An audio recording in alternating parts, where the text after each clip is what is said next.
পানপাড়া বালিকা সরকারি প্রাথমিক বিদ্যালয়ের খুদে খেলোয়াড়রা তারা রেস্ট হচ্ছে, পানির বিরতি হচ্ছে।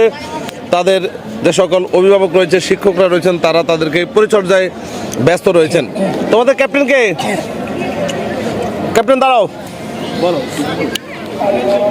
কি অবস্থা, কেমন খেলতেছ? খেলা কেমন হচ্ছে? কোনো ধরনের কোনো মানে অবৈধ কোনো সুযোগ সুবিধা কাউকে দিচ্ছে না তো? তো তোমরা কি জয়ের ব্যাপারে কতটুকু আশাবাদী? 100% আশাবাদী, আলহামদুলিল্লাহ। তো তোমাদের ডিফেন্স কই? নাম কি তোমার? ইসমাইল। ইসমাইল কোন ক্লাসে পড়ো? ক্লাস 3। তো খেলা কেমন হচ্ছে? তোমার দেখলাম ডিফেন্স খুব ভালো করতেছো। বড় হলে কি হবা তুমি? ফুটবলার হবা? কিন্তু পড়ালেখার পাশাপাশি ফুটবলার হইতে হবে, পড়ালেখা তো করতে হবে আগে, তাই তো আমরা এই পানপাড়া বালিকা সরকারি প্রাথমিক বিদ্যালয়ে যে ডিফেন্সে রয়েছে ইসমাইল না, ইসমাইল খুব ভালো খেলছে, সেটা আমরা যারা দর্শক রয়েছে তারা দেখছি।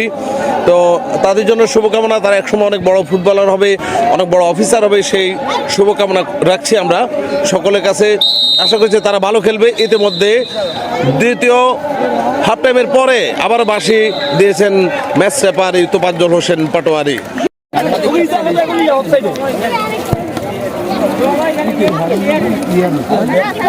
আইনগর সরকারি প্রাথমিক বিদ্যালয়ের ক্ষুদে শিক্ষার্থীরা হাফ টাইমের পর রেস্ট নিচ্ছেন, পানি খাচ্ছেন, শিক্ষকরা তাদের মাঝে চকলেট বিতরণ করছেন। এটা অনেক সুন্দর একটা দৃশ্য।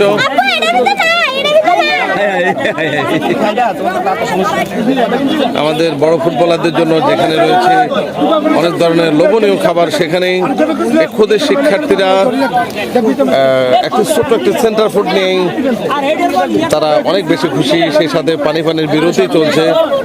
তো আমাদের এরা ভালো খেলছে, এরা ভালো খেলেই আইনগর সরকারি প্রাথমিক বিদ্যালয়ের শিক্ষার্থীরা ভালো খেলেই সেমিফাইনাল পর্যন্ত এসেছে। আমরা আশা করব তারা অবশ্যই ভালো করবে এবং সেমিফাইনাল থেকে তারা জয়ী হয়ে ফাইনালে যাবে।